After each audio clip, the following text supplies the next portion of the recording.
শেখ হাসিনা আসবে, বাংলাদেশ আসবে, শেখ হাসিনার ভয় নাই, রাজপথ ছাড়ি নাই।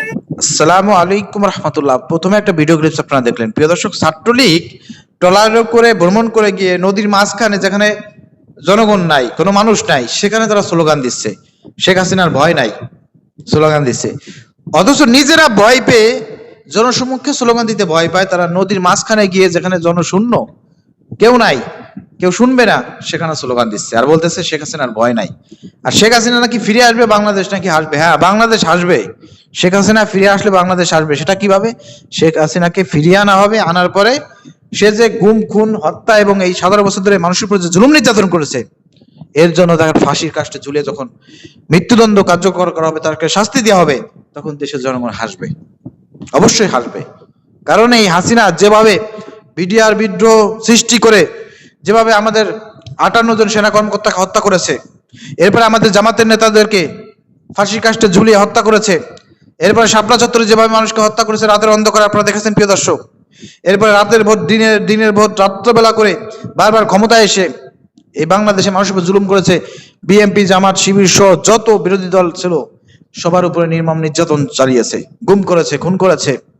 সর্বশেষ 24-এ এসে প্রিয় দর্শক, মাঝে তো আপনার মাদ্রাসা ছাত্রদের উপরও মোদী বিরোধী আন্দোলনে সেখানে 20 জন ভাইকে শহীদ করেছে। লাস্টে 24-এ এসে প্রিয় দর্শক আমাদের ছাত্র জনতাকে হত্যা করেছে। তো এত হত্যা, এত লাশ, এত অন্যায় করার পরে এই হাসিনাকে নিয়ে কথা বলে, হাসিনার পক্ষে স্লোগান দেয় বাংলাদেশের মাটিতে বসবাস করে এসব কুলাঙ্গাররা কে? ভিডিও ফুটেজ স্পষ্ট দেখা যাচ্ছে। আমরা অনুরোধ করবো, যারা ভিডিওটি ওপেন করেছেন, ভিডিওটি প্রচুর পরিমাণে শেয়ার করেন, সবাই দেখুক এদের চেহারা, এরা কোথায় থাকে, এদেরকে পুলিশের কাছে ধরিয়ে দেওয়া হোক, এদেরকে গ্রেপ্তার করা হোক, এদেরকে এমন শাস্তির আওতায় আনা হোক যে খুনিদের পক্ষে যাতে অবস্থান করতে না পারে। আজকে এই স্বাধীন বাংলাদেশে, 5ই আগস্ট পরবর্তী নতুন বাংলাদেশে, আজকে ফ্যাসিবাদের দোসররা, এই নিষিদ্ধ ঘোষিত সংগঠন ছাত্রলীগের লোকজন আজকে স্লোগান দেয়, এই সাহস তারা কোথায় পায়? এই সাহস তারা বিএনপির কাছ থেকে পাচ্ছে। বিএনপি তাদেরকে আশকারা দিচ্ছে, জামিন দিচ্ছে, তাদেরকে সুযোগ করে দিচ্ছে, তাদের বিরুদ্ধে কোনো অ্যাকশন নিচ্ছে না। তাদের কারণেই পাচ্ছে। এই খেসারতকে কিন্তু বিএনপিকে দিতে হবে। এই ভুলের খেসারতকে বিএনপিকে দিতে হবে। তারা যে ভুল করতেছে, মনে করতেছে ছাত্রলীগকে, আওয়ামী লীগকে সুযোগ করে দিই জামাতকে ঘায়ল করার জন্য। জামাতের কিছুই হবে না, জামাতের কিছুই করতে পারবেন না। বরঞ্চ এদেশে ফ্যাসিবাদ ফিরে আসতে পারে, আপনাদের ভয়ঙ্কর অবস্থা হবে, আপনাদের ভয়ঙ্কর অবস্থা হবে। বাংলাদেশ জামাত ইসলামীকে 17 বছর ধরে মুছে ফেলতে পারে না, নিষিদ্ধ করে মুছে ফেলতে পারে নাই।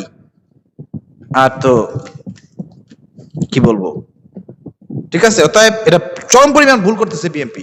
অতএব আপনারা ভিডিওটি প্রচুর পরিমাণ শেয়ার করেন। পুলিশ প্রশাসন দৃষ্টি আকর্ষণ করছে এবং এলাকাবাসীর দৃষ্টি আকর্ষণ করছেন, এরা কোন এলাকার লোক, সেখানে বিএনপি, জামাত, শিবির আপনারা ঐক্যবদ্ধভাবে এদের বিরুদ্ধে অ্যাকশনে যান। কত বড় সাহস, এরা নদীর মাঝখানে গিয়ে স্লোগান দেয় হাসিনা ফিরে আসবে। এই খুনির পক্ষে যারা কথা বলবে তাদের বিরুদ্ধে ডাইরেক্ট অ্যাকশনে যাইতে হবে পুলিশ প্রশাসনের মধ্যে এখনো ফ্যাসিবাদের দোষরা বসে আছে, এদেরকে আউট করে দিয়ে এখানে দেশপ্রেমিক লোকদেরকে বসাইতে হবে, যারা এইসব নিষিদ্ধ ঘোষিত সংগঠনের লোকদেরকে মানে বাটাম সাইজ করবে। এই ধরনের লোককে বসাইতে হবে। দর্শক, ভিডিও শেয়ার করে দেন।